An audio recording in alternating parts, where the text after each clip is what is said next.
This is episode 225 of the Gold Squadron podcast. I'm your host, Dio Morales, and today I'm joined by Marcel, is currently walking home with his groceries, Manzano. Insert reply here. There will be none. Expect a random what are we doing in about 20 minutes. Will, they are old codes, but they check out. Hagwood. Hey, how's it going, everybody? Ryan, two sons, no fun, Staniszewski. Can't see how living on Tatooine would be any fun. It's just really hot.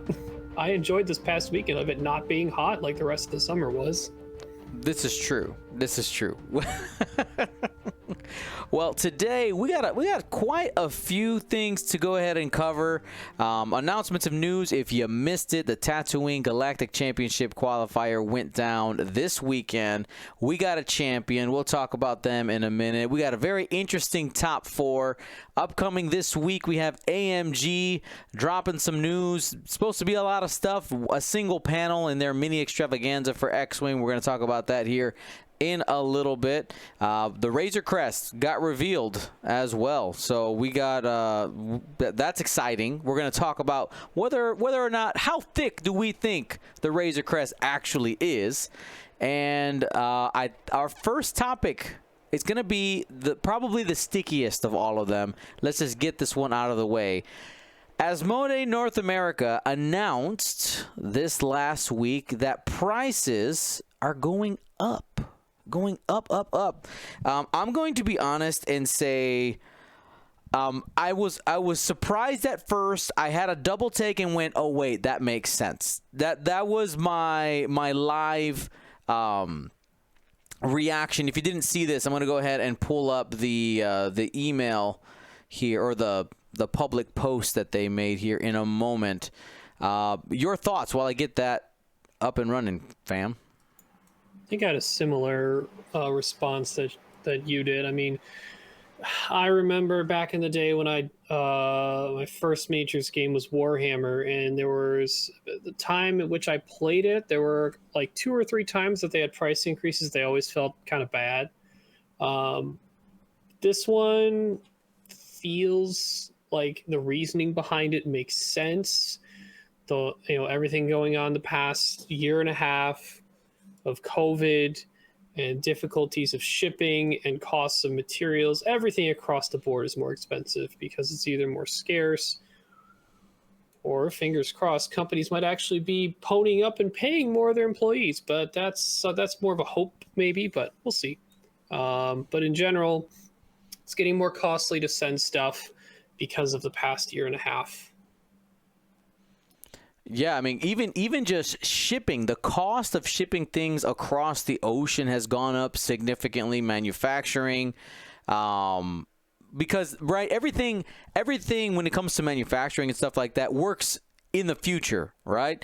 You're always X amount of time ahead. We know that the developers have constantly told us for these games that they're a year and a half, sometimes even 2 years ahead. When when they're thinking about stuff, then there's about a year to 6 months of actually getting things in packaging, getting them where they have to go before we actually hit the store. So there's a lot of steps there, and just the turbulence that was COVID has caused issues for all kinds of things, right? Not just games. There's all kinds of things. The prices on cars are higher. The prices on groceries are higher. I mean, just all the things in life, a lot of them have gone up in price. So to be honest, I'm not entirely surprised. Now, if you're curious as to how much things are going up in price, I went ahead and I just kind of made a copy of their spreadsheet. I only grabbed the X-Wing stuff because we're an X-Wing podcast, but this is across a lot of their lines. And essentially, a majority of their things are going up 20%. That's about what you're looking at.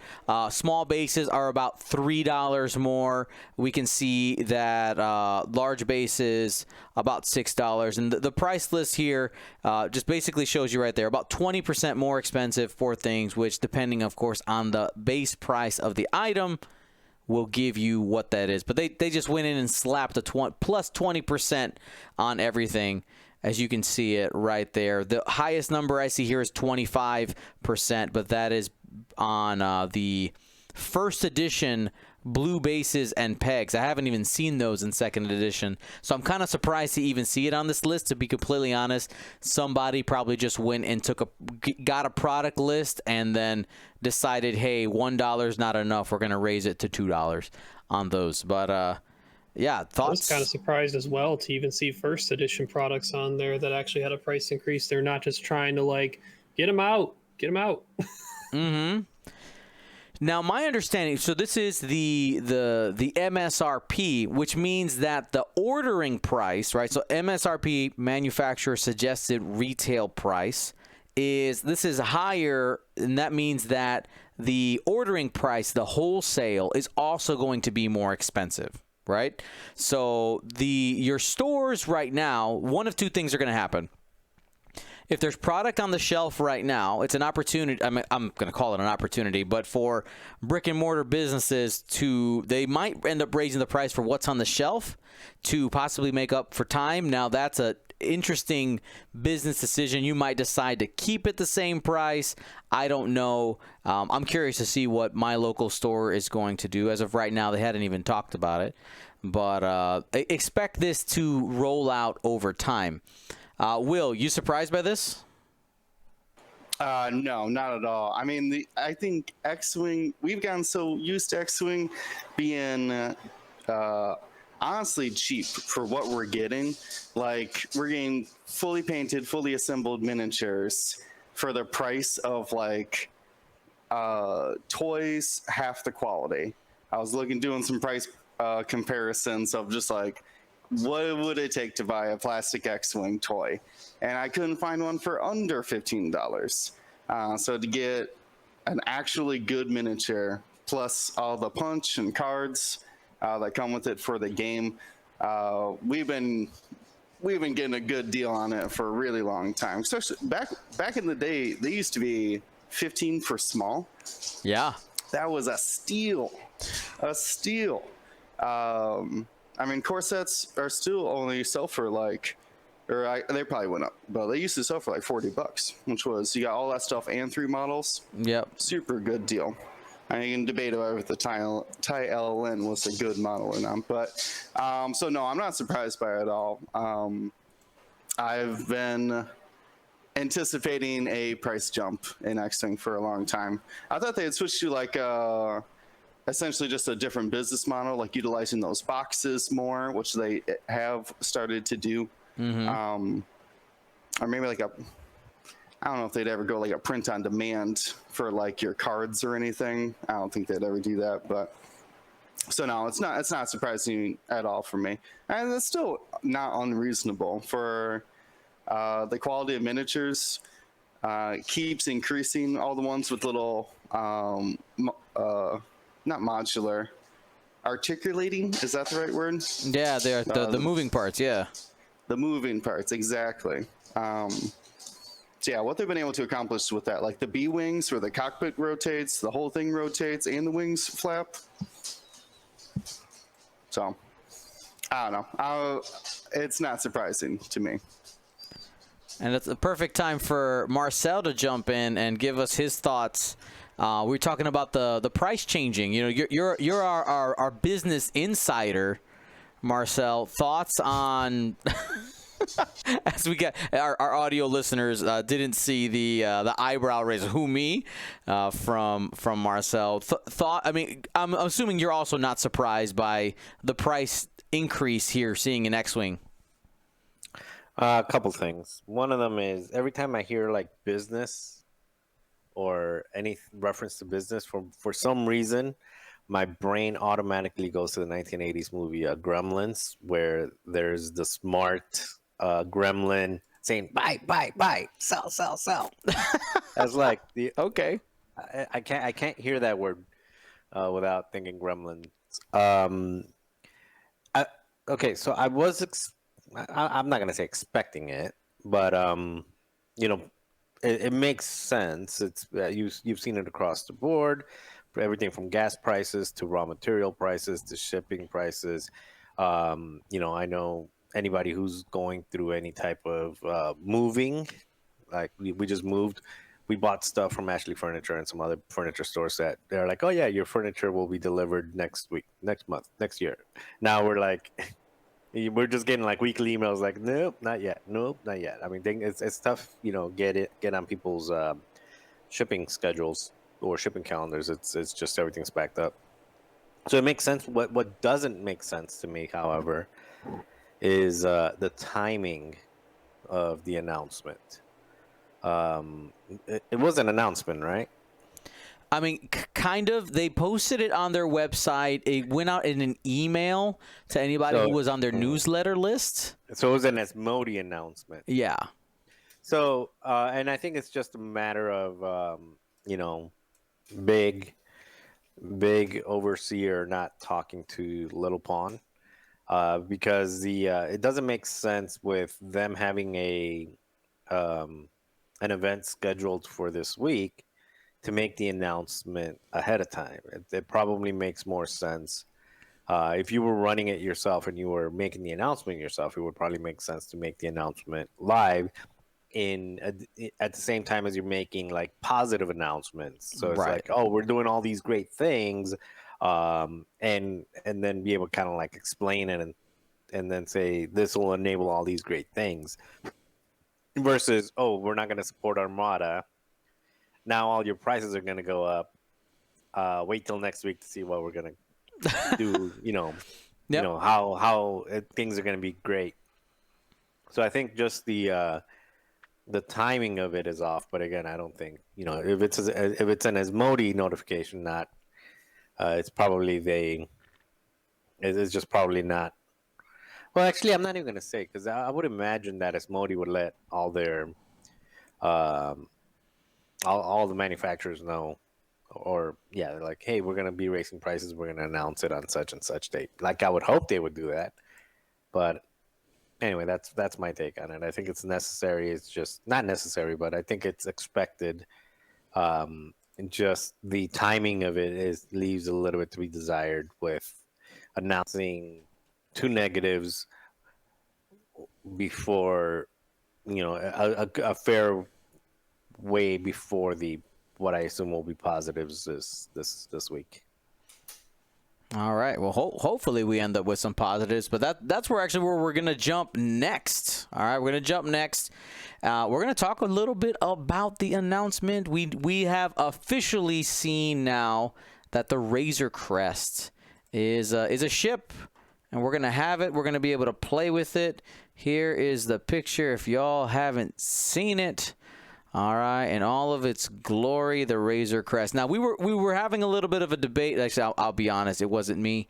I heard Ryan and Will being very studious and discussing what size they thought. I would love to give the folks at home a peek behind the door. You guys were doing some really great comparisons between other ships, what you suspect. I'd like you guys to take the lead on this. What do you think?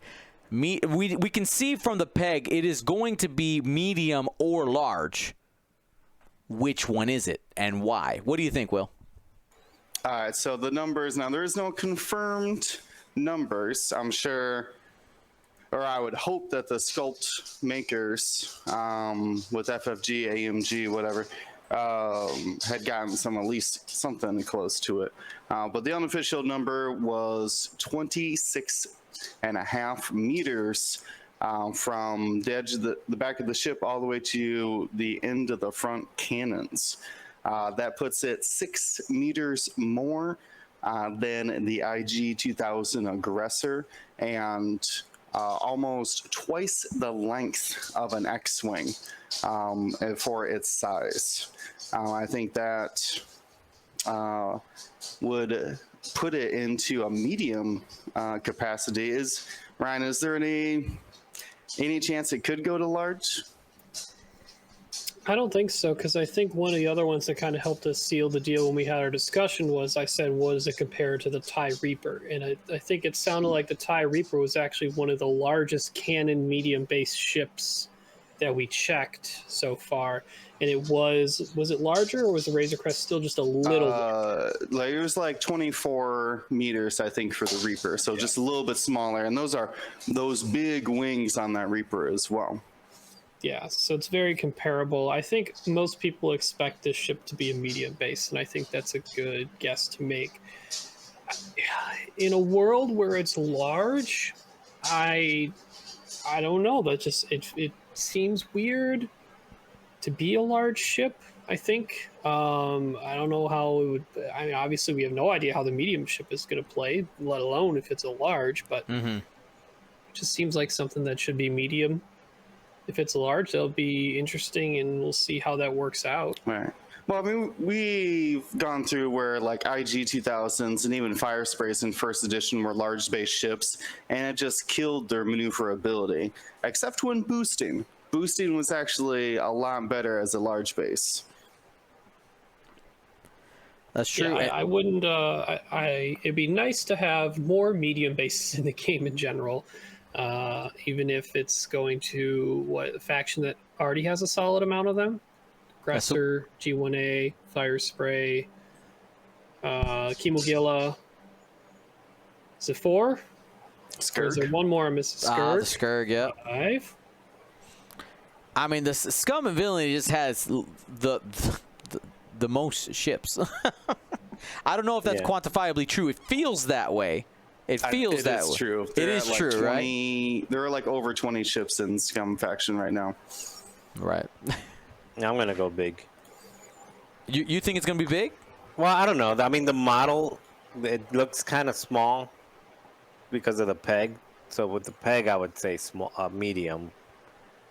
I guess if we wanted to get real crazy, we would take this, we would Photoshop out the peg, okay? We'd measure that out, all right, and see how many peg, like the studs, how many studs high by wide approximately it is. I mean, we could figure out the actual size-wise, physical size of it.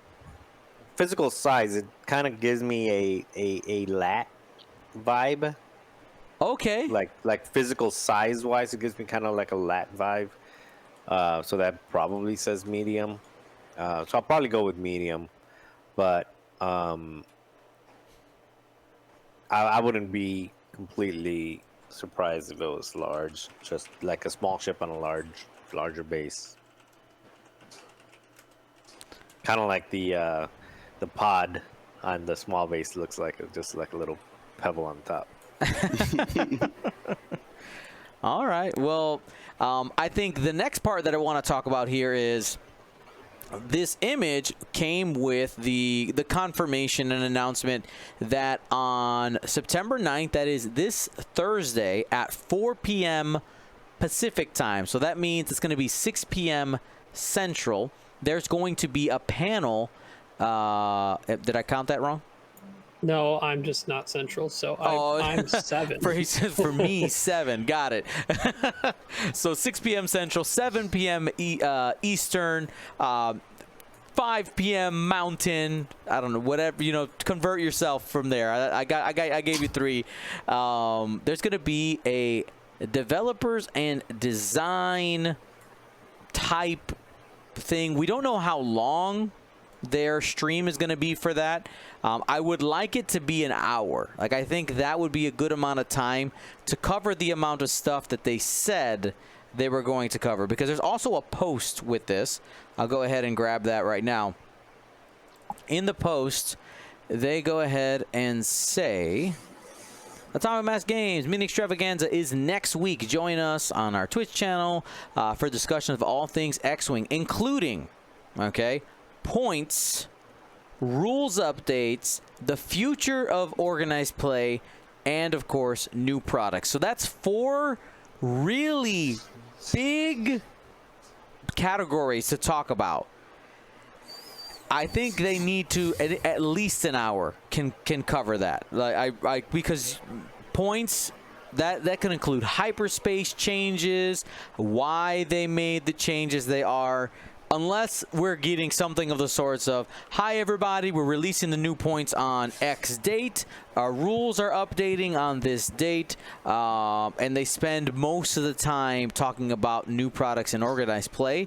That would be maybe a half an hour presentation, but I would love to see some big stuff here. Now, Will, we'll start with you. Which of these 4 are you the most excited about? Oh, that's a tough question, Dion. Probably points and rules updates, honestly.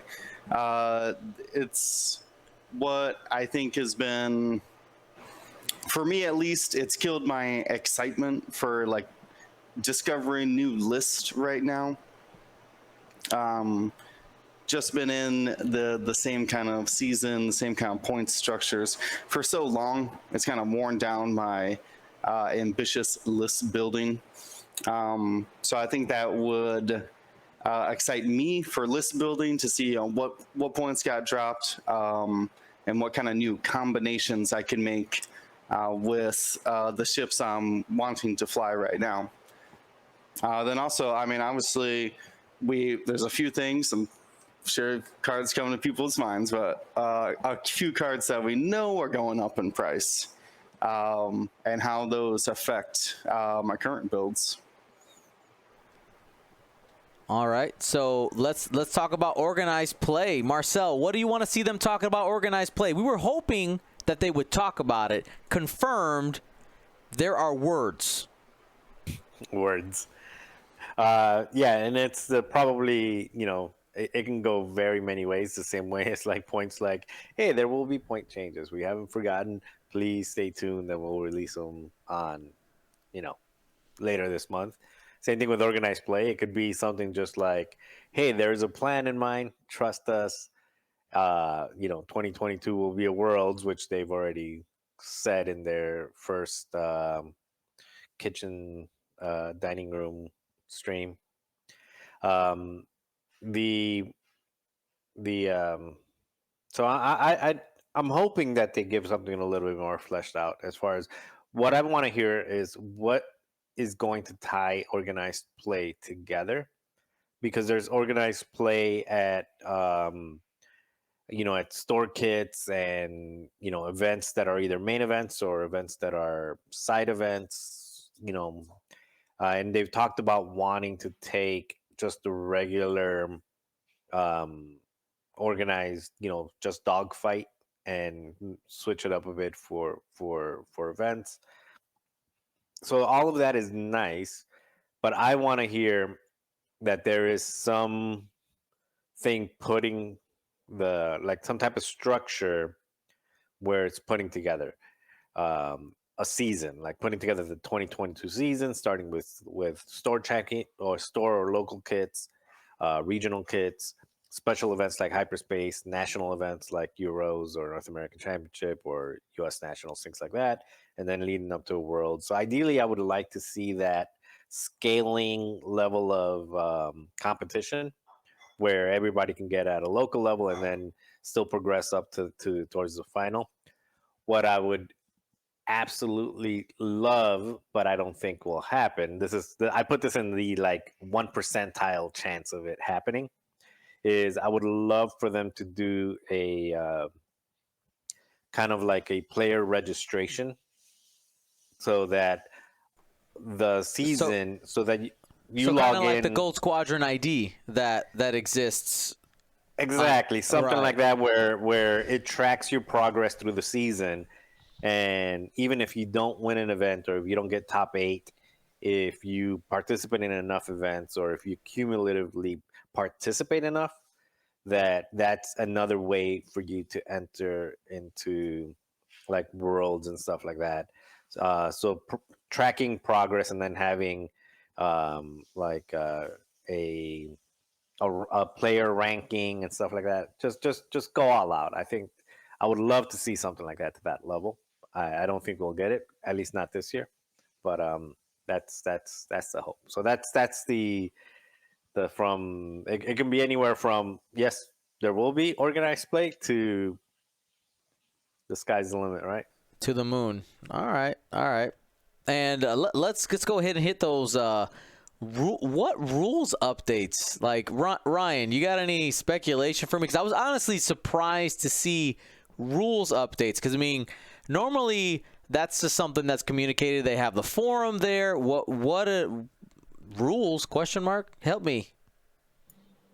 My assumption is probably some clarification things that have occurred since the newest packs of ships. Maybe even some clarification things for the upcoming release as well.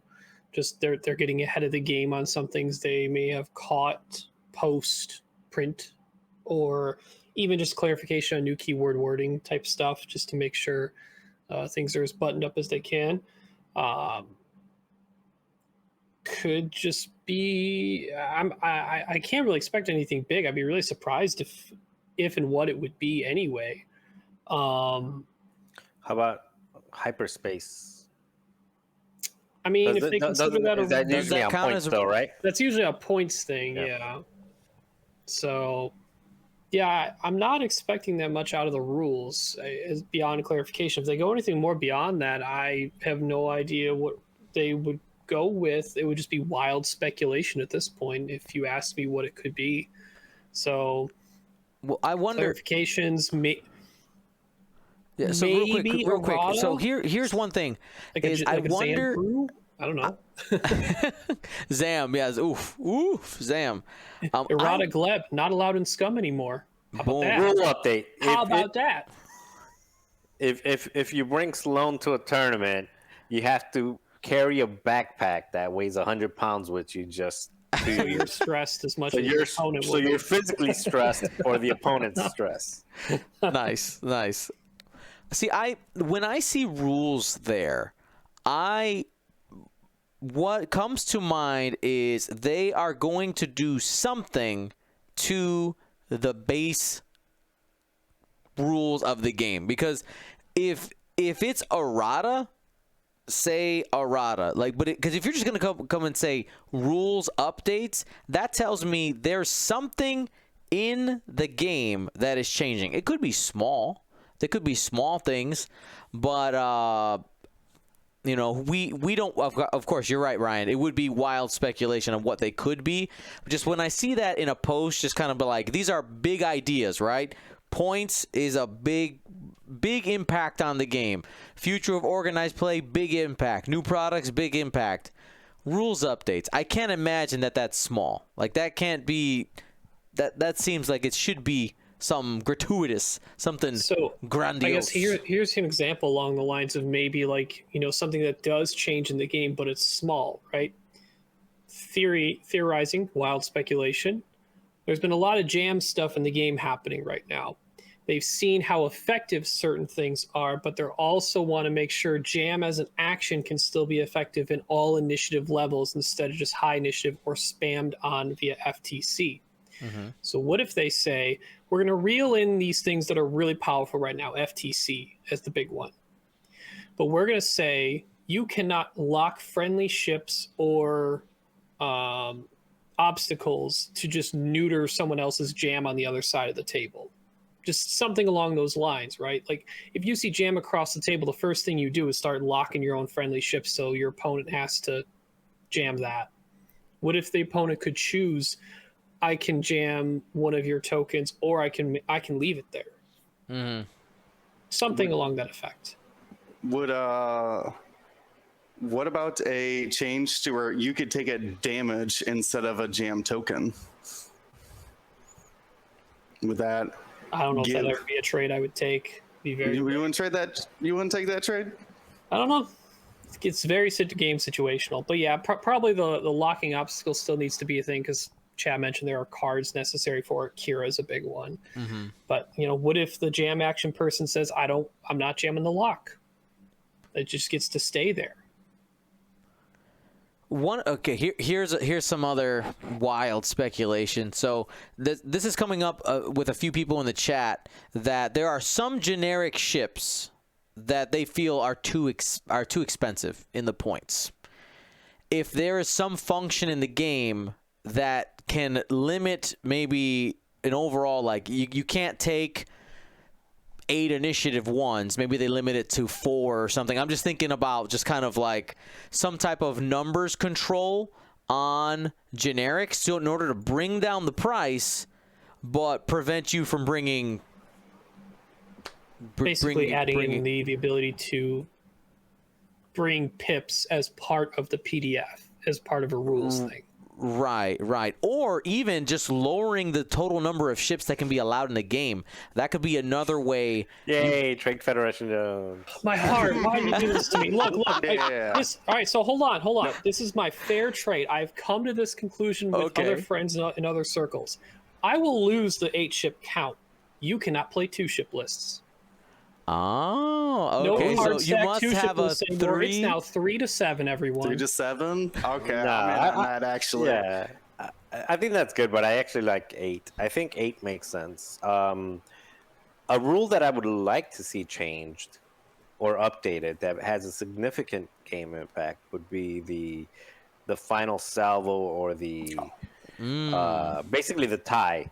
In a tournament environment, I would love to go back to the remember back in 1.0 when there was like a half point win. If you won by 12 points or less, it would be like you only got like partial points for it. But instead of doing that partial points, it's like a win is 2 points and a tie is 1 point for both players. Like just where there is no final salvo. If you don't win, you only get half points, or you both lose. If you want to go as far as saying like you did not win, you both lose. Just in a tournament. How would you solve a final then? A final? Well, you can have like certain circumstance. You can keep the final salvo for Only for the final. It's the final salvo. Only for like elimination rounds, for like single elimination, or you can do. But even then, like I think it should be a 50-50, not like it's my advantage to be like. So in a final salvo for for qualifying or whatever we call it, like it's just like a 50-50 shot. It's you both take 4 dice and you both roll or something like that. Where it's more, it's not to somebody's advantage to push for the final salvo. You know what I mean? Okay, so disconnecting the I have 20 red dice in my list. It's my advantage to want final salvo. You want to disconnect those two. Yeah, I want to disconnect that, and also I want to during Swiss like completely somebody who wins a tie or somebody who loses a tie should not have the same amount of victory points as someone who outright won their game. That's my view of it. Like if you tie, you're tied. Like yeah, maybe you got lucky with the final salvo, but you still tied. You didn't beat your opponent. So I think in a Swiss environment, a win is better than a tie, and it should reflect that. Maybe we lose the 2-hour final, 75-minute final. Let's go. AMG, time to grow a pair. Let's go. Let's do it. Okay? Dion wants to sleep. I want to go to bed. Like, seriously, like, there's no need for a 2-hour final. No need for a 2-hour. Stop it. Stop it. It's not more grandiose. It's not. I have seen exactly 2 games. 2 games out of all the finals I've watched that was worth being 2 hours. 2. And the winner would have been the same at 75 minutes. Was one of them the Lupin Chewie? Well, that's So Marcel, speaking to your ties and really finding solutions to that right now, final salvo and whatnot, finding something better. There's a couple people I know that were doing some data and comparing the difference in the trends and how it works out in an event, comparing MOV to strength of schedule. And so far, the results I've seen from them testing it out, trends are pretty close. And I mean, it sounds obvious, but they're a little more. There's potential that what if they just say, we're not doing MOV as the tiebreaker in your ranks, we're doing strength of schedule? Yeah, but isn't strength of schedule completely not? You have no say in your strength of schedule. Like you play who, like, you can play somebody in turn 1 who ends up going 5-1, or you can play somebody in round 1 that ends up going. Yeah, but doesn't 0-6. that show that you've beaten better players? Exactly, but that's not up. Like, you have no say in that. You have a say in your MOV. Your level of skill equals bigger MOV. You have no say in playing somebody who's 0-6, and then 1-5, and then 2-4. I mean, you also have no say in the matchups you get, and that can drastically determine your MOV as well.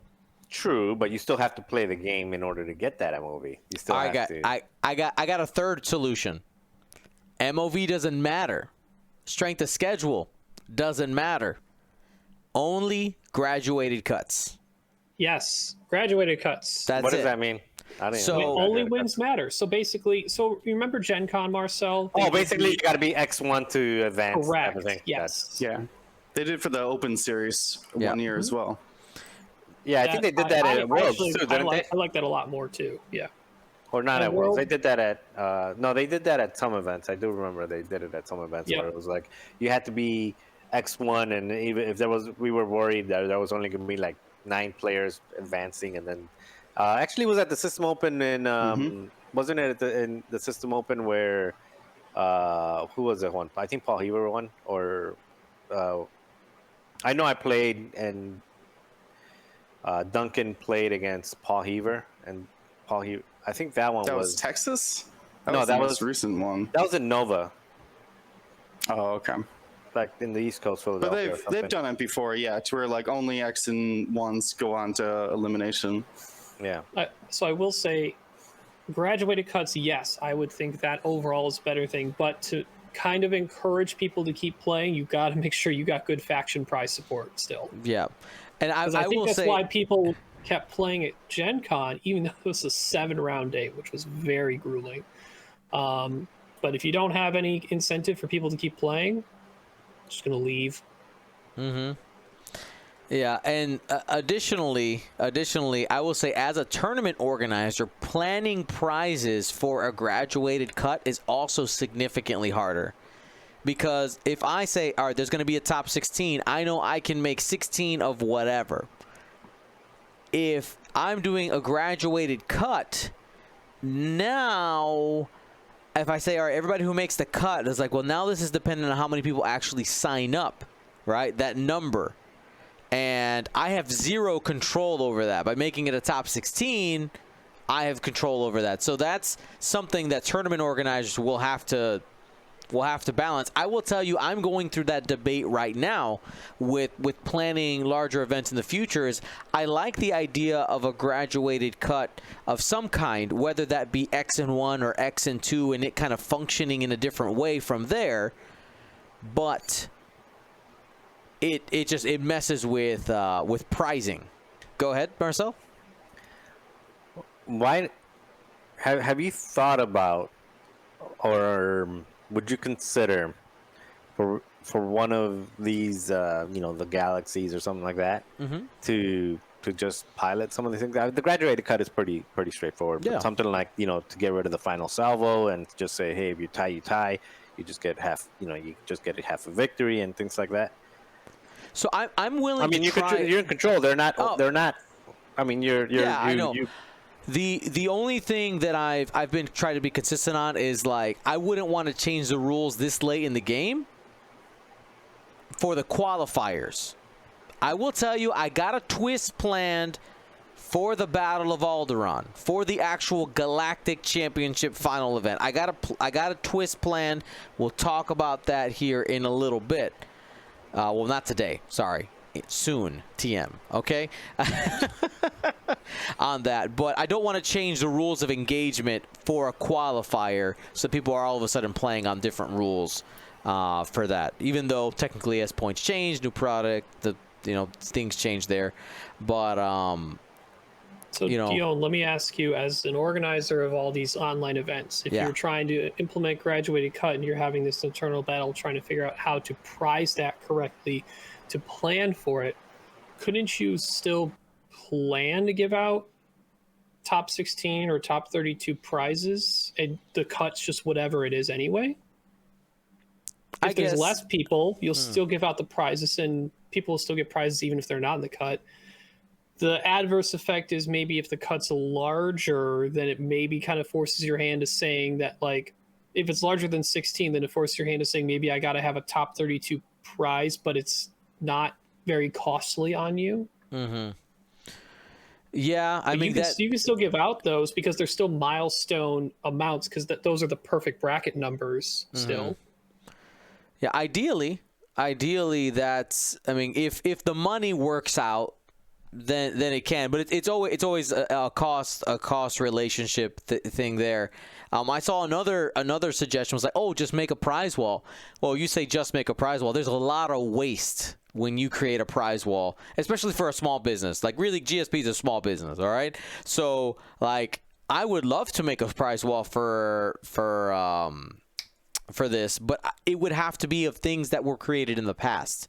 It wouldn't have all brand new shiny things, because now I'm all of a sudden having to manufacture stuff for new stuff, and then whatever doesn't get picked up is gone, or I limit the amount and all of a sudden people are upset because they can't get something like that. That's a whole can of worms I would never want. I feel like if you ever do a prize wall, it's going to be like 100% digital TTS stuff only. Yeah, correct. But yeah, I mean, there's all this. Let's bring this back to the original point is rules updates, future of organized play. I am curious to see what is coming, because from our conversations, we can see that there are a lot of paths. Now, we're not the decision makers in any of this. We're on the boat. We're on the ride, just like you guys. So we're curious to see, and it's one of those where when the decisions are made, we'll let you know what we think, but we'll have to think about it. And Pecking Bread here in the chat says, well, it does sometimes stink to get alt-art cards for a faction you don't play. I get it. But again, there's no guarantee that anybody ever participates in an event. And I will say that as a person, like, I always pay artists for the art that they do for GSP. I don't rip things off the internet, off of movie stills or anything like that. Every artist for GSP is paid. So if I'm going to do it the way that I feel good about it, we couldn't afford it. We couldn't afford to do, 7 different cards for factions and then other things for the top. Like, it just doesn't work. So, and I could understand, like, for AMG, or then they actually roll it back for Asmodee, thinking about what are some of the reasons why FFG organized play may have been blowing up, as I could imagine some of their costs would start to balloon pretty quickly, and you do end up sitting on a bunch of unused stuff. You're like, what do we do with this, right? So it's interesting. Like, this is a mix of a lot of different branches this can go out into, but let's bring it in. We're excited to see what AMG has to say on Thursday. Now, I am currently in talks with Mrs. GSP to see if after the mini extravaganza, I can go live. Of course, gentlemen, if you guys are available, you are more than free to jump on with me. But I'll have to wait on that. I would say I could probably convince Mrs. GSP, but I know we're gonna have some thoughts right away, and while we have them, some reactions to things that are happening. So that's that. Looking forward to it. September 9th, 4 p.m. Pacific, 7 p.m. Eastern. Figure out all the other times in between. All right. Now, let us talk about the Tatooine Galactic Championship Qualifier. Now, while I know that even in the chat, a lot of people have said, like, man, things have kind of been a little bit stale. Points haven't changed in such a long time.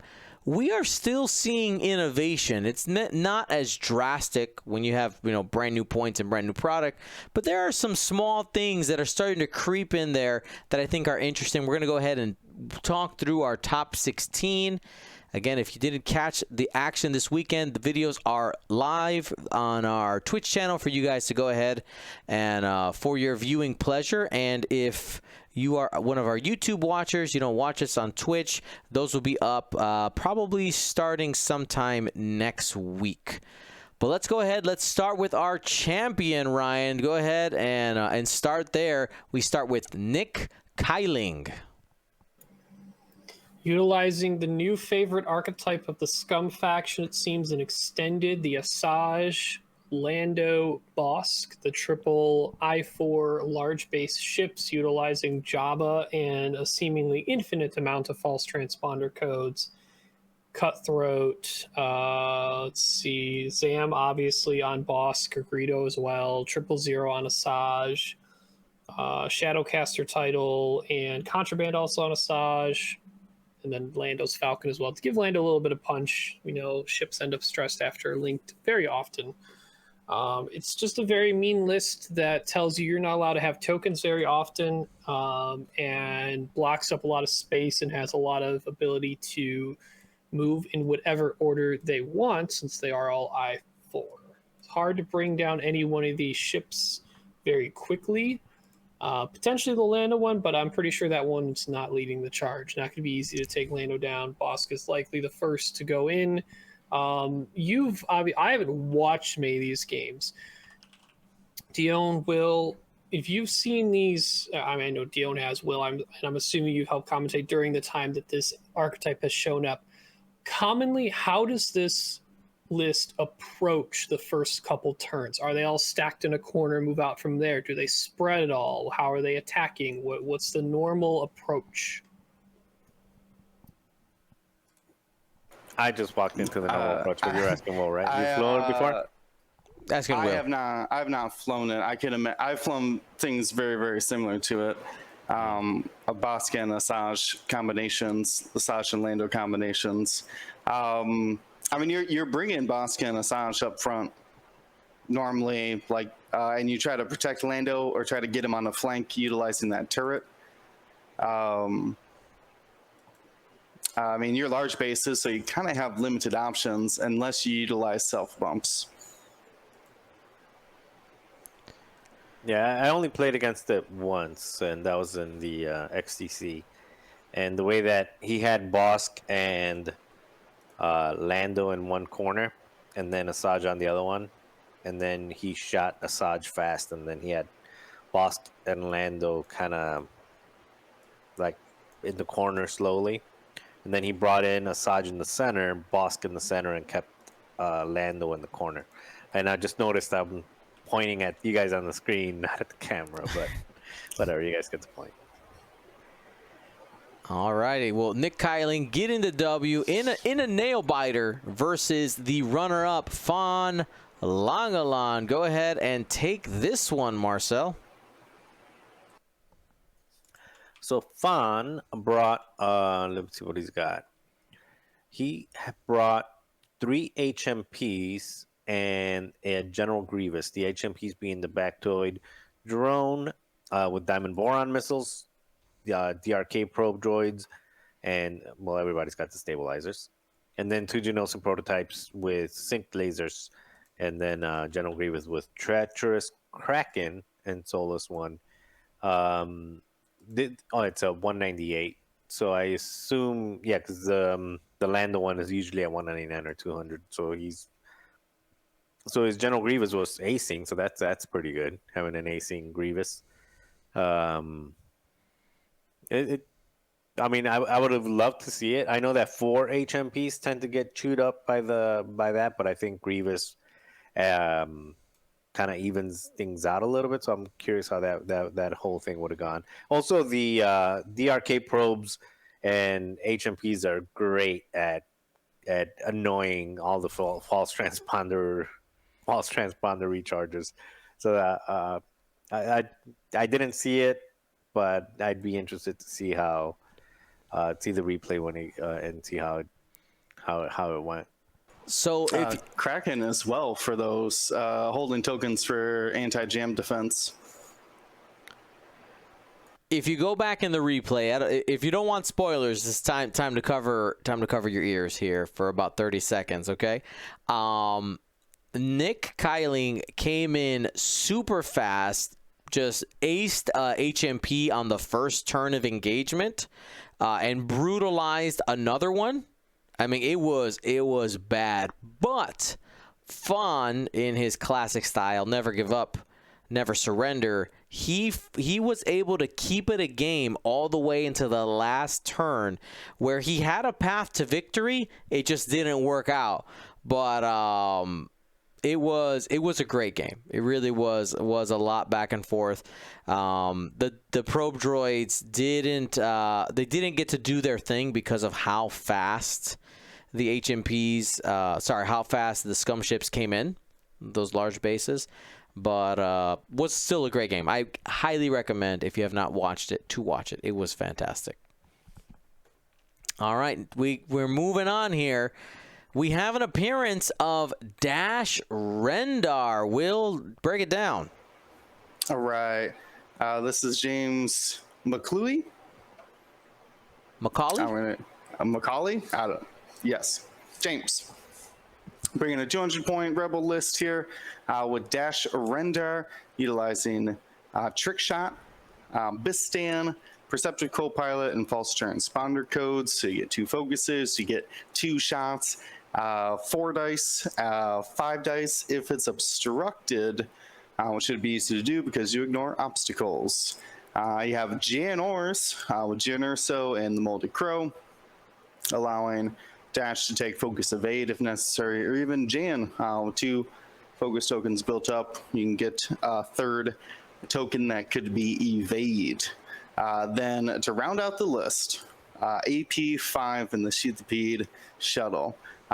Normally seen just activating that Perceptive Co-Pilot on Dash even while stressed, so that's AP5's ability. And then just to be essentially just 5 health of bait halfway through the match, when the opponent has given up on trying to shoot Dash, or has just been decimated by 6 and 5 dice attacks from Dash round after round. Absolutely demoralizing to have 6 dice rolled at you, range 3 obstructed. Feels bad. And this is one of those things where I know that we don't see Dash as much making cuts, but he's out there, and if you get a player who can go on a roll with it, it is extremely dangerous. Can really punch above its weight class with those 5-6 dice consistently. It's pretty baller. Watch out for Dash. And if Dash's points, because his points have slowly creeped down, and he's been punished a couple times with like upgrade card combinations that used to work that don't work anymore, like double tapping at Initiative 7. That used to be a thing very early in 2nd edition. If you don't know what I'm talking about, you are blessed. It's okay. But always watch out for that price of Dash. As it starts to creep down, you can really start getting some powerful combinations.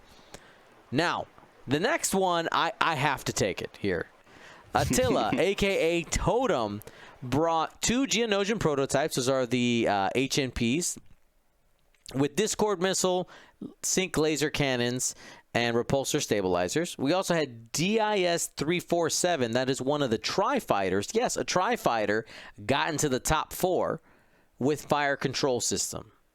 And then 066, you go, who is that? 066, that is a Sith Infiltrator, okay? Now, if you are a connoisseur of GSP lore, you know that I and 066, we have some issues between us, but this ship has Intimidation, General Grievous, DRK probe droids, and the Scimitar title, allowing it to have access to cloaking and decloaking. Those DRK-1 probe droids, a lot of people are familiar with it. The General Grievous crew, honestly, I haven't seen it played too much, but every time I see it on the board, I go, man, that's so good. That's so good. General Grievous crew. I'm gonna go ahead and bring up the image of it because it is that good. Give me a moment. I think we have seen General Grievous in some of the quad hemp lists where the carrier of, say, Kraken or the Tarquin probe droids or both, they add the crew of General Grievous on it to help make sure that higher cost HMP has a little more staying power. Yep. So the General Grievous crew right here, while you defend after the neutralize result step, if there are 2 or more hits or crits, you may spend 1 charge to cancel one of those hits or crits. And you do get to choose, so aka the crit when it comes through. And after a friendly ship is destroyed, recover a charge. I mean that's baller. Has 1 charge base, but that's a great piece of tech that we see out there. Yeah, Currently only 3 points. Yeah, that's the price of a hull or shield, which it should negate unless the enemy's only putting 1 damage through at a time, which you're probably fine with at that point. Right. So the strat in this list is you got 066, that big base, taking that intimidation, getting in the other squad's face, and then, Will, you were talking about it, that sync laser cannon is so good. It's like, hey, you're intimidated. I got 3 dice from range 2 or 3, and there's potential, especially with these Geonosian prototypes, that networked aim, being able to modify with the lock. You hold on to that calculate. Maybe you had it from from that turn that was your action. You set up the target locks before. You're taking away range bonuses. Like it can be very powerful, and Totem did make a fantastic run, getting all the way into the top 4. Yeah, we should also just mention that 066 ability is actually really good. Like his ability is, if it wasn't an infiltrator, it would probably be one of my favorite ships. It's just I mean, it's almost as good as Count Dooku's ability. Not as good, but it's for the price, it's an amazing ability. Which says after you defend, you may spend a calculate to perform an action. So after you defend, if you have it's kind of like a boss scenario where, okay, I defend, I only have 1 agility, so I'm not really caring much about this, but I have a 3 dice gun. Let me toss this calculate away and change it for a target lock. Or I'm going to take a lot of shots. Let me take the first one, and then now I'm going to cloak. So now every shot I'm going to be cloaked for all the, if it's like multiple ships shooting at you. 1 calculate is 1 focus result. Say, well, I'll get that focus result out of here, and now I'm going to be defending with 3 agility for the remainder of this, engagement. Kind of like Tabson as well, can utilize that scimitar title to jam. We actually saw a lot of jamming through Dark One probe droids, which is unheard of, essentially, that you can measure scimitar jams from the Dark One probe droids. I think one of the games we caught on stream, 066 just like flew away, and we're just like, jam, jam, jam, jam. Like, I'm out of here. I'm not turning back. Jam actions till I die. I had never seen a jam from a probe droid until that game. I think it was round 5. Wait, how does that work? I didn't even know. You're saying something I'm not. So probe droids allow you to measure from them when you lock and when you jam. There's 2 abilities on those probe droids. Oh, the problem is that, Ryan, correct me, only the Hyena Coordinator and the Scimitar are the only jam actions in CIS? Yes. The Hyena Coordinator being DBS 32C. Has a red coordinate instead of red reload because it doesn't have munitions. You mean red jam, yes. Yes, sorry. Thank you. And the Scimitar title. So there's only 2 ways to do it. And we don't see the coordinating Hyena ever. And we almost even rarer to see a Scimitar these days. You would have seen the coordinating Hyena if Adepticon happened. I had plans. It was going to be dangerous. Oh, you gotta love it. Gotta love it. Ryan was like, oh, so I close. had a secret sauce. I was so ready. It was the Boba Fen days. Those Fens were not ready for the proton torpedo coordinated. All righty. Well, let's keep it rolling here. We go to our 5th seed, Connor Holmes, bringing Django Zam, pretty well known. This is the 194 variety. Lone Wolf, jamming beam, Sidious on Django, thermal detonators, false transponders. Zam built out the same way, no Lone Wolf, and has Dooku on board. And then we go to a new flavor here. Take it, Ryan. So we have Sammy, also known as Netter, running a Galactic Empire list utilizing Vader Defender. With an upgrade card, he really shouldn't bother putting on there, but it's jamming beam. I guess if you're trying to jam Bistan, Dash, sure. It's one of the few edge cases I would do it. Inquisitor, and then 2 Inquisitor TIE Advanced V1s with Foresight and a 5-point bid. If you're not running 2-ship Vader, meaning Vader plus a thing, this is probably the type of loadout I like the most when it's Vader and 2 other ships. Inquisitors are really annoying to kill because they can evade and have the Force. Foresight is its own kind of hurting and area denial effect, and they're also really, really maneuverable. So it makes it, you can make it difficult for your opponent to hunt down either of those 2, and they're not a lot of points. If one of them's on death's door, and you've only given up 20 points, it can decide to leave and evade, and just, I'm out. I don't need it anymore. As long as Vader's here to win the day, he'll take care of the job. I don't know how many weeks back or a month now, when I had pointed out that the meta has shifted downwards in its ship amounts in a list, it only makes Vader Defender even better in the meta. So now you're seeing Vaders popping up more and more, being more and more successful. People who've had more and more time with him to get used to what you need to do to make sure Vader wins you the games. Shouldn't really be any different than most other defenders, just the fact that you get to use all your tokens defensively and your repositions defensively while still having maximum offense. So this is just a variation of a Vader list that utilizes 2 partners instead of just 1. All right, the 7th seed, Octacon, bringing his classic M3A Swarm. We got 3 M3As with tractor beam, 3 with and 4 with auto blasters. Total of 7 ships there. No disrespect, but we've talked about it quite a bit, and it's a great. It's great. Watch out if you see it on the board. Be scared. It's just especially if Octor's flying it. He knows what he's doing with that list. That's right. All right, Marcel, go ahead and take Leon's. Okay. Leon Van Ziel flew.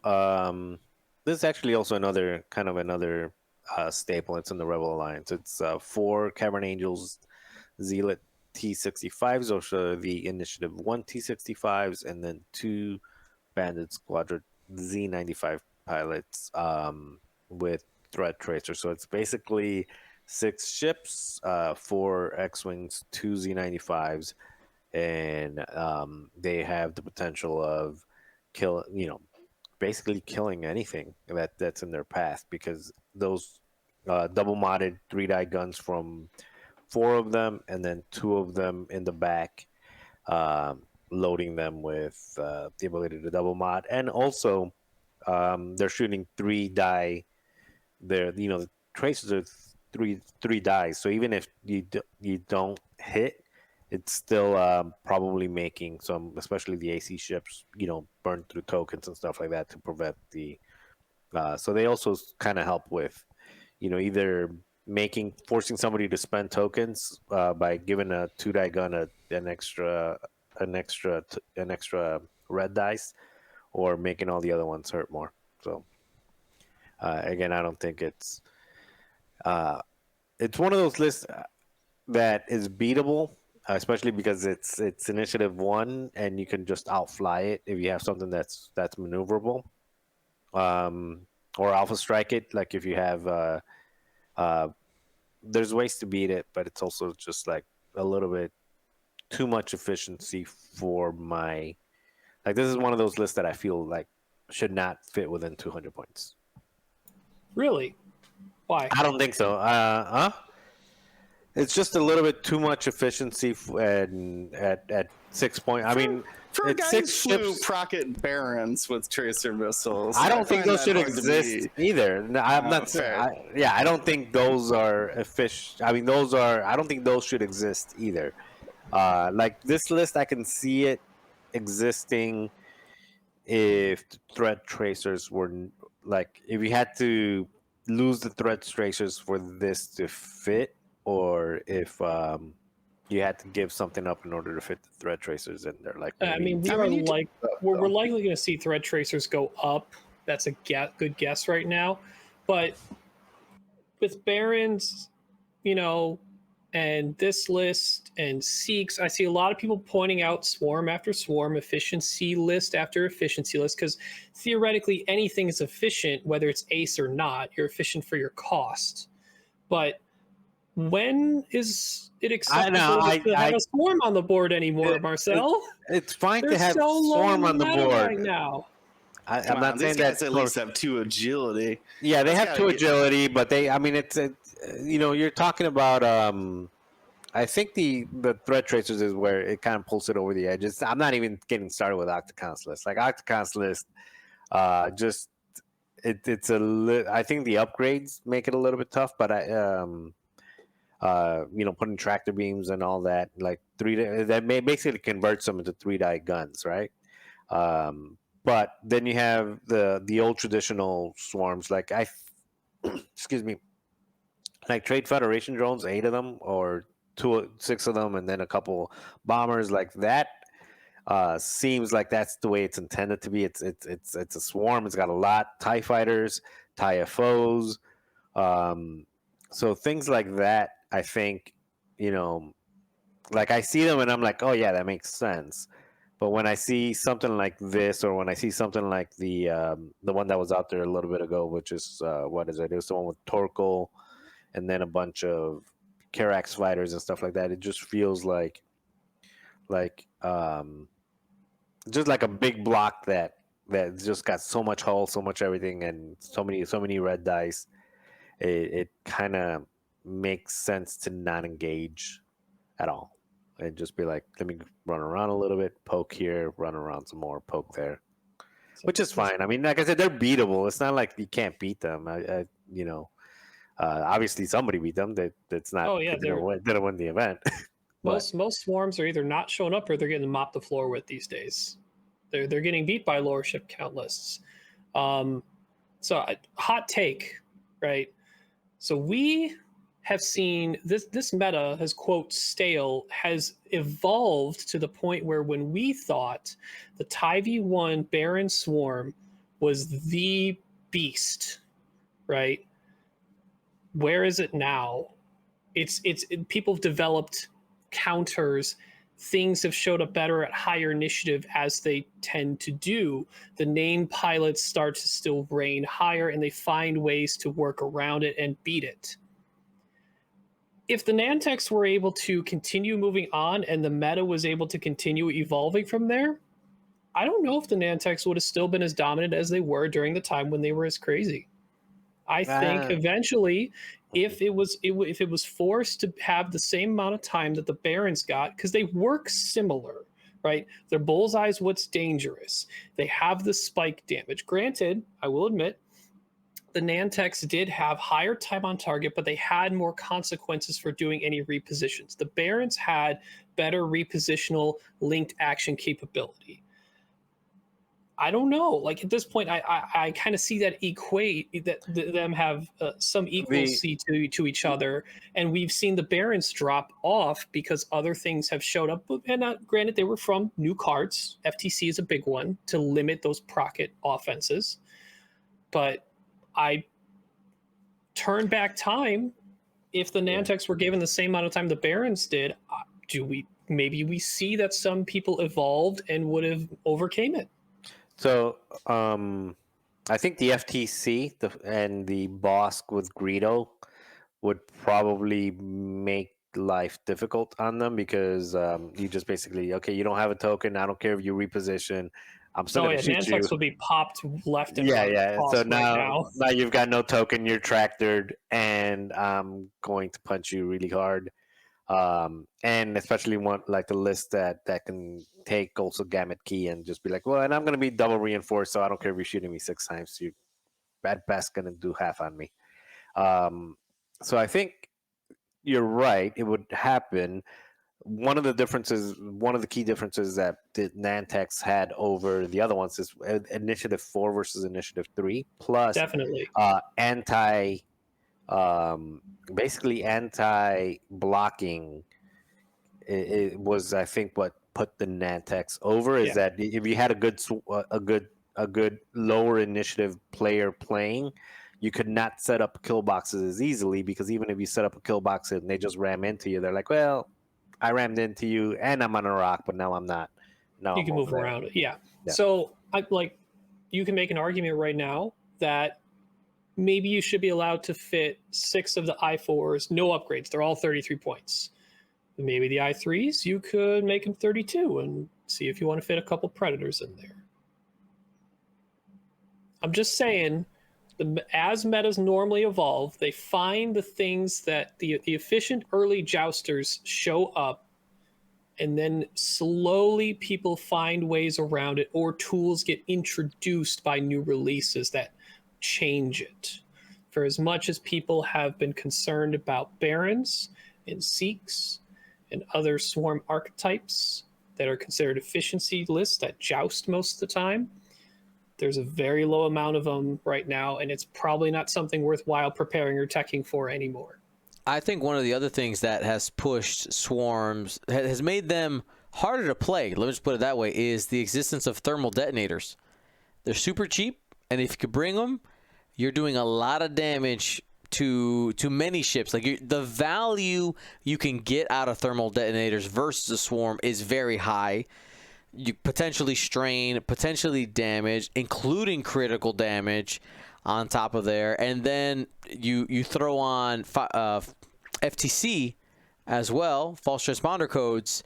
You're just like, all right, you don't have any tokens, you're taking bomb damage, and you're strained, and now you're going to die. You know, so a lot of these jousting lists can end up in a situation where in that opening, really, their list is -1 ship. And if they are not -1 ship, that's when the swarm potentially has an advantage or a better chance to end up winning the game. Alrighty, well let's keep it rolling. Let's keep it. That was a great discussion, by the way. Great discussion. Yeah, sorry for the tangent if we went a little bit over on that one, but it's a lot on my mind recently with that. Looking at the numbers I've been seeing and just making comparisons between Barons and the old Nantex from last year. Oh yeah. All right, Will. Lucky Mulcahy.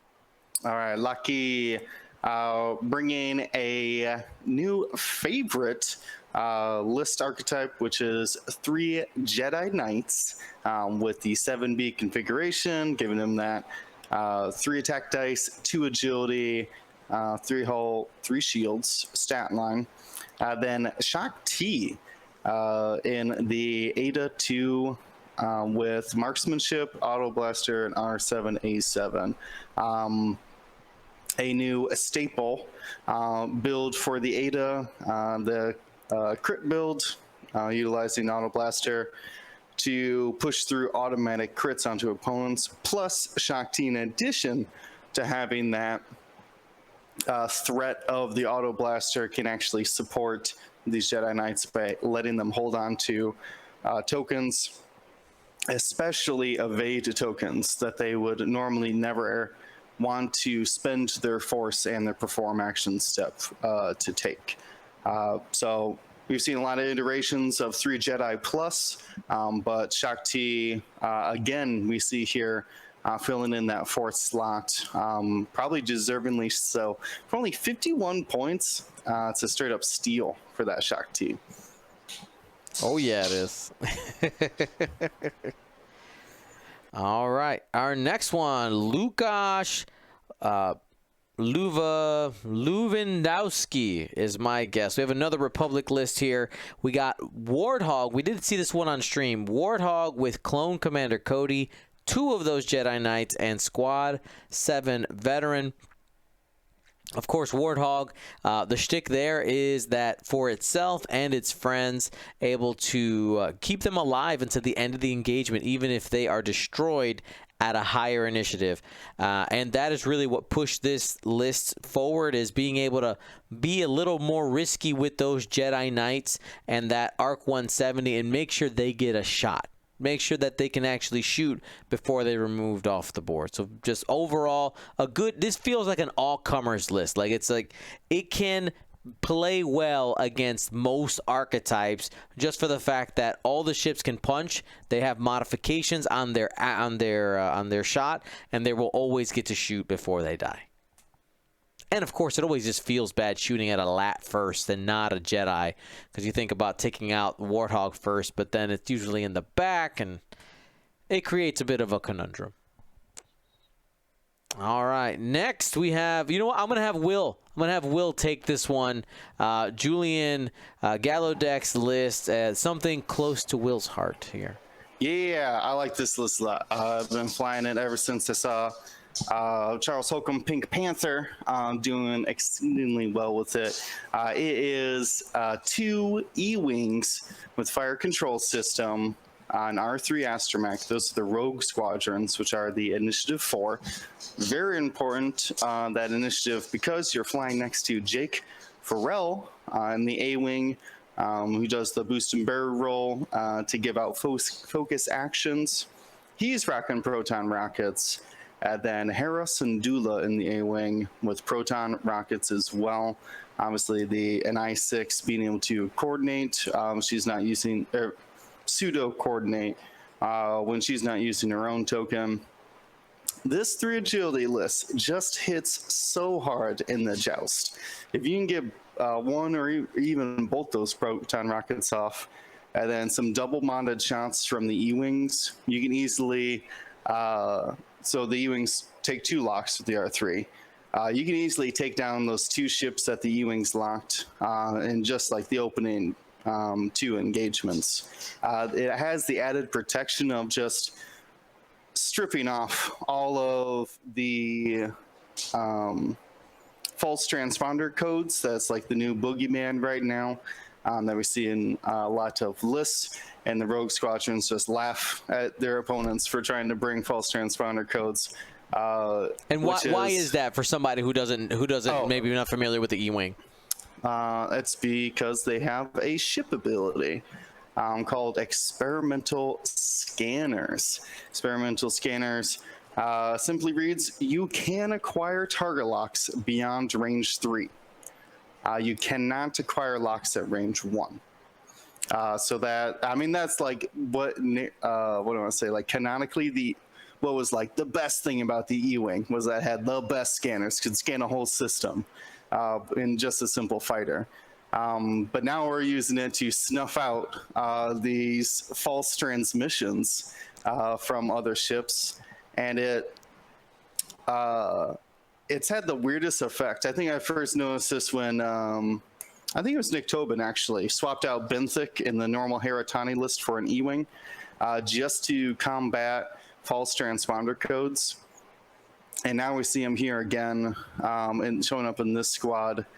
So like you have like one of your biggest hard counters just gone, just punished for being matched up with you. But being able to give those 3 agility E-Wings what they desperately need, which is defensive modification. You can get up to, so if you take an evade action, Jake gives you a focus action, and then Hera's flying around near you with an evade. That's a lot of modification on just a simple Rogue Squadron escort. And not only that, you can actually get that reposition and focus, which everybody wishes that it was focus boost or boost focus on those rogues, and now you go boost Hera, give me the focus. Yeah, I've had a lot of playtime with this, and yeah, when when Jay can barrel boost and give you one of these rogues a focus action, and then at K turns, it still had its lock from fire control system, and Hera's buzzing around with an evade token, like you're still fully modifying both dice pools, even though you're slooping, which is absurd. That you're even able to do that kind of stuff. So I expect to see this a lot. If Hera only goes up 2 points, expect to see this list more frequently after the points update. All righty, Meng T Tang here in the top 16 as well, aka TMT. Very similar list of what we've been seeing. Lando, Asajj, Boss. The little bit of a twist here is we have Unkar Plut on board Boss for a little extra tech and sitting at 199. What did Greg Squire bring here, Ryan? Marcel's most hated. Starting off with a Scarif-based TIE Reaper with Admiral Sloan. Then 3 Alpha Squadron pilot TIE Interceptors. And then 2 ships you don't... Well, 1 ship you do normally see, but kitted out slightly differently. And then 1 you don't normally see with a Sloan Swarm. Signer Specialist TIE Aggressor, we're aware of that normally, but not with a dorsal, has thread tracers. So not only not relying completely on Sloan to get rerolls offensively, but tracer missile. And then Wampa, 28 points. That's all I had left. Decided I'm going to go with a ship that's going to draw a lot of aggro for the least amount of cost. Wampa's not there to be in towards the end game anyway. The interceptors are ideally meant to be the last ships on the board because they're the consistent 3-die shots. And yeah, it's beyond that, it's a Sloan Swarm. You kill stuff, you're going to get stressed, double stressed, then maybe stressed again if you decide. I mean, so there are the ways you generally combat that is you either have that ship that got double stressed leave, or keep fighting and be the ship that keeps killing everyone, to keep just have a pile of stress for just your 1 ship in the list. But generally, can't go wrong with a Sloan Swarm as long as you have the right kit out of ships available. Ship counts going down, Sloan's viability goes up. All right, Enrico Ano bringing quad Bactoid drones, but a little bit of a different flavor. You know what, Ryan? Sorry, 5 Bactoid drones. Ryan, I'd like you to talk on this one as well.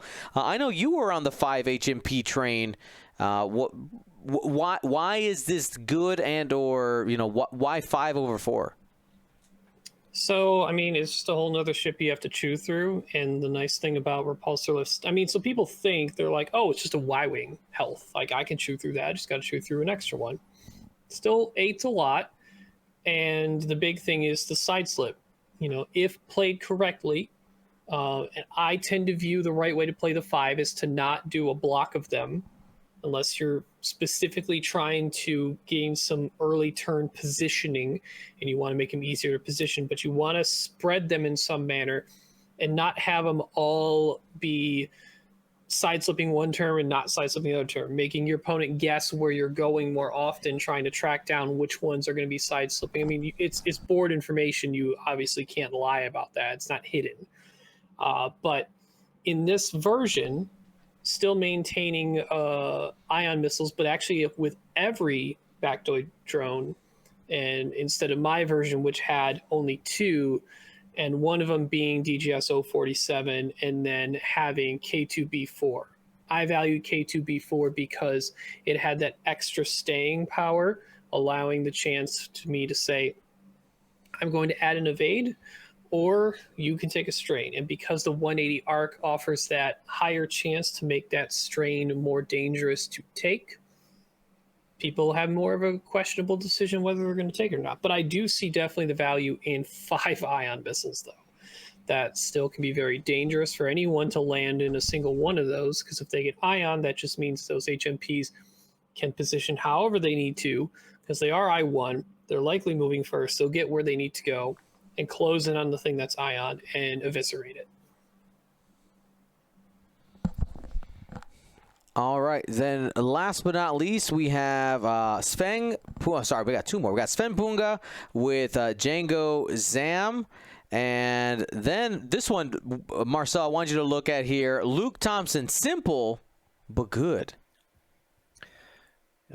Yeah, so we've got Blue Squadron T70 X-Wings with BB Astromech. And the Blue Squadrons, if I'm not mistaken, they're the Initiative 2s, right? Initiative 1s? Okay, so we've got 4 of those. And then we've got Rose Tico with the C3PO, which is kind of the standard right now. So again, pretty straightforward. 1, 2, 3, 4 T70s, and then Rose Tico, which is an I3 coordinator. Plus, Rose gets all the benefits from having all the friendly ships around. Yeah, just super solid. And that the T70s are individually so much better than a T65 with just that one shield. It's not only that one shield, it's the one shield and also the native boost versus the barrel. The boost tends to do a lot more. And then the BB Astromex also just allows you to be anywhere you want to be and then double reposition when you need it. Very good. And we have very good. We have a couple of honorable mentions as well. I will say with the top 16, we had 2 players. We had one player who was, it was Timo Rabe, was actually ranked 9th and couldn't make it. So he's our honorable mention here and brought a 2-ship list. Darth Vader into Defender with instinctive aim and proton rockets, and Echo with Lone Wolf, passive sensors, Fifth Brother, and stealth device. An absolutely fantastic list. Obviously, Vader is the hammer here. Echo can do some work as well, but really Echo is mostly bait. It is corral fodder. You're moving the lists around. Obviously, you have to deal with Echo. If you ignore her, she's going to take you apart.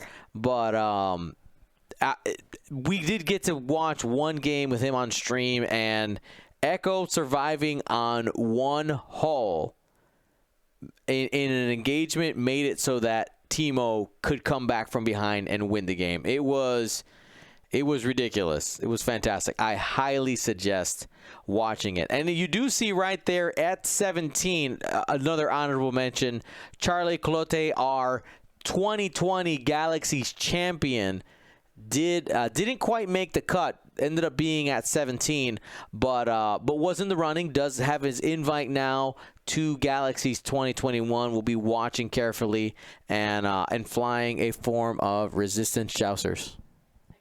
Okay. So fantastic. That is, sorry, Mrs. GSP, walking in the room here. But yeah, so the Tatooine Galactic Championship qualifier. Lots of great plays. I'm curious to see what this weekend's announcements ends up doing to our last 2 qualifiers. Because the reality is, if we get new points, those are live for the next one. If we get new rules on things, let's go crazy. You can only use 1 copy of a specific generic in a list. Hey, it's live. We're doing it. We're going for it. All right? I know that would break Ryan's heart. I'm just going to extremes, Ryan. I don't think that's going to happen. Okay? But, I have a feeling that we're going to have a big shakeup. It's just there's going to be something big. And, of course, September 24th, we got the FO packs going live, and we have the Y-Wings, which means they're coming out a week before Hoth. Hoth is our next Galactic Championship qualifier, and that will be legal for that, assuming that it's hyperspace, because also Hoth is hyperspace. So we'll end up seeing what happens. Who knows? Oh my God, what do I do if AMG's like, guess what? Hyperspace doesn't exist anymore. Now it's this other thing. Well, I guess it's that other thing. Yeah, community ban list, I guess. I think that would hurt me more than the generic thing that you said earlier. It doesn't even have to be named hyper. We're gonna get rid of hyperspace, but here's this new thing. I still like a curated format. Yeah. Either way. All right. I want to keep supernatural reflexes away from me. I get it. Well, everybody, we covered a ton of stuff there. I'm excited to see what happens on Thursday, and hopefully we'll be back with our thoughts that Thursday night. Any final things you guys want to throw out before we head home? Ryan, Will, Marcel? Speaking of the mini extravaganza, just, PSA to everybody, be active in their chat, but, you're talking to people on the other side of that computer, so, watch yourselves. Don't, what do I want to say? Don't get out your pitchforks just yet. I know they've had, maybe not trouble, but it's come up before. So just everybody, represent, show off your X-Wing emotes. Just let them know that, X-Wing, there is interest in X-Wing if they can provide content for it. So I mean, I heard that too. I've heard that there was like, I think Ryan was saying that. Yeah, I don't know who it was. I just know Ryan posted a whole shame post about it. Yeah, but I also, I mean, to be fair, Ryan tends to be a little more sensitive and more stan. Like he's more pro Farmer. Everything. Farmer. Yeah, right. Farmer. Ryan. I was really confused. Sorry. I missed the context Moisture. of something. I'm like, wait, me, farmer? But I was always just curious because I never really knew, like what somebody, because it might have been something like, don't be a blank.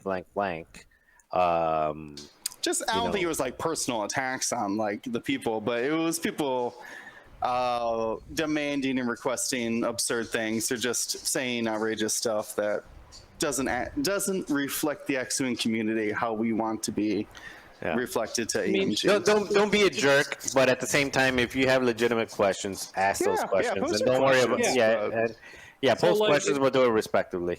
So just be respectful. That's very simple. All right, it is really that simple, guys. It is really that simple, because I feel like we mentioned this recently in an episode. It is very easy to dissociate the humanity of the people that you're watching for your entertainment, or in this case, if for AMG would be that's still for your entertainment, right? It's like there are people designing the game, and they have thoughts and emotions and problems, and I'm sure there's plenty of stuff behind the scenes that we don't know. Be a good. It's one of those things like let's show the positivity that the X-Wing community has, and good questions, like actual good questions, not like why do you hate blah blah blah, is a terrible question. Or right? What are all the ships coming out in the next year? Right, they're never going to. They're not going to spoil that stuff. Mm-hmm.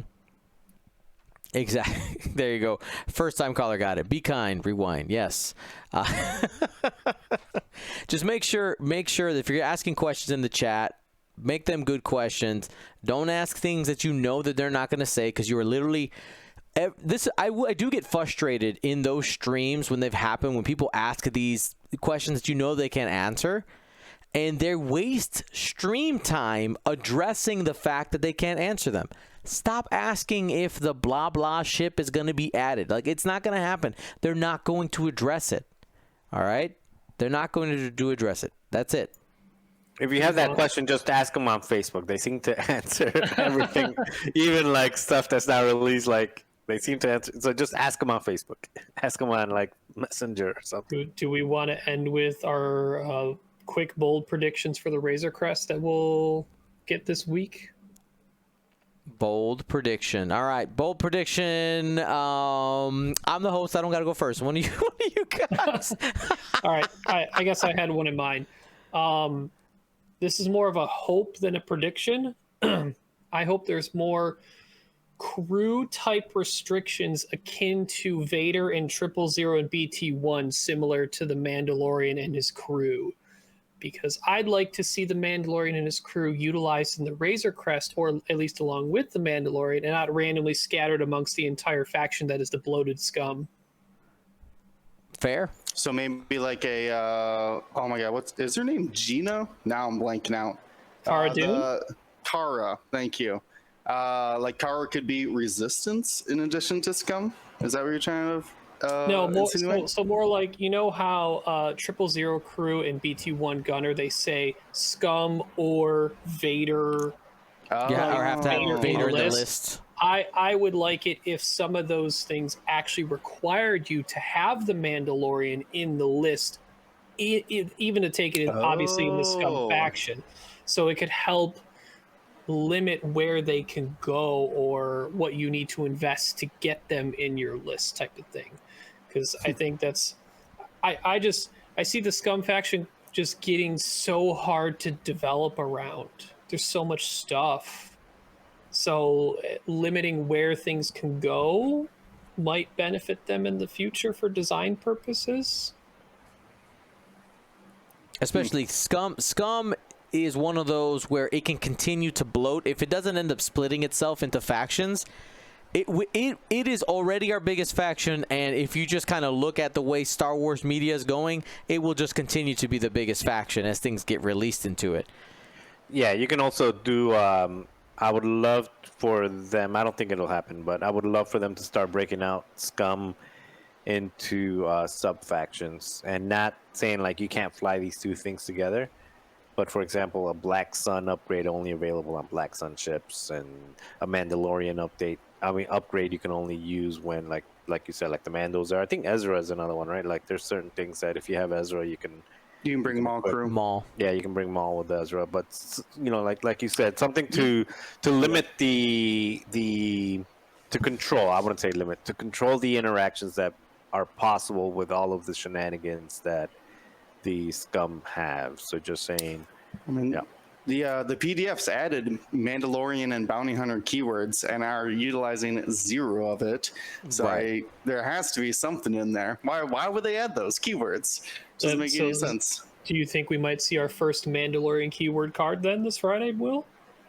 Ooh, like a Beskar armor kind of situation. Who knows? Okay. I'm not going to make that bold prediction. I'm going so bold that the Razor Crest is going to have a new maneuver. Whatever it did, dogfighting the X-Wings. What was it like? It wasn't quite the Firefly turnaround and Atmo boost thing, but it was something like that. Oh shoot! Now it's been too long. You give it the maneuver. You can give it the maneuver free fall because it's done that in like so many episodes already. Yeah, maybe not. Maybe even if it's not like a new maneuver, but I want to be able to like just 180 my ship and then take my maneuver. Just flip the whole thing around and hit the burners going the opposite direction. Something that, because we've already seen Slam in the Black One title, so it has to be something a little bit different than that. So yeah, that's what I'm going with. A whole new maneuver. May not be a new template. Probably not a new template. But I want a new maneuver. That's what I'm going for. How about you, Diom? Did Marcel, you get something in there? Yeah, what was it? Just a bold prediction? Yeah. I don't know about a bold prediction. I just want Baby Yoda. I want Baby Yoda to be a crew, and it to be a crew that is usable. I'm thinking like something, because it's just a little. It's like a little Dragon Ball, right? It's like a little ball that it's not gonna do anything, but it just has force. It's just like emanating force because it can't really move around. It can't really do anything other than go like meh. So it heals. So maybe something with either healing or something that's just like a force bubble. Like this effect happens if you're within proximity of the little Baby Yoda Dragon Ball. Well, one of the things is also the timing in the design, because they would have been designing this after season 1, right? Mm-hmm. They might not have had all of season 2 for that information, like total awareness of what's happening there. So, so you're saying no Frog Lady crew? I think we're not gonna have Frog Lady. I think we'll know for sure, depending on what the name of the Baby Yoda card is. Right? That's true. That's true. If it says the child or if it says Grogu, Grogu. or yeah. Yeah. Yeah, but that's something you can change though. That's like a last minute Yeah. change. Like yeah. You changed that pretty late, right before printing. Yeah, the design space is way back when. Insert somebody in the chat who says Rey Skywalker win, and then the whole chat starts fighting with itself. You didn't say what, you know. All right, so for myself, we need I want the best crew to come out of this pack to be Queel. All right, has to be Queel. I know I cried like a child when he died. Spoilers. All right, like I was hurt. I was Who's hurt. He's, I have spoken. Yeah, I have spoken. Yeah. Do you that was on think you Tatooine, want right? him to? No, I don't think that was Tatooine. It was a planet that looked a lot like Tatooine, but I don't think Yeah, it they had was. Jawas, so I just assumed Tatooine, but maybe you're right. Dion, do you think he'll have a condition that says "I have spoken"? Oh yeah, that you have to. You got to use those, and there also needs to be. I think that the Din Djarin crew, or if they put the Mandalorian crew, he might end up having a condition where it's like, this is the way, you know, something you gotta use those iconic phrases. You gotta use them. Oh, here, a talent called "This Is the Way," Mandalorian only, because other Mandalorians said it, right? Oh, I like that. I like that. There we go. Well, we'll find out. We only got to wait a few short days. Thank you, everybody, for hanging out. And we have more X-Wing coming your way. Wednesday, we might have commentary if I can get everything to work. I got some testing to do, but I'm pretty sure it's going to work. Live in-person X-Wing with commentary from Will and friends. I'll just call it Will and friends. All right, everybody. Well, that's it for tonight. Thank you for watching. Be smart. Be safe. Gold Squadron out.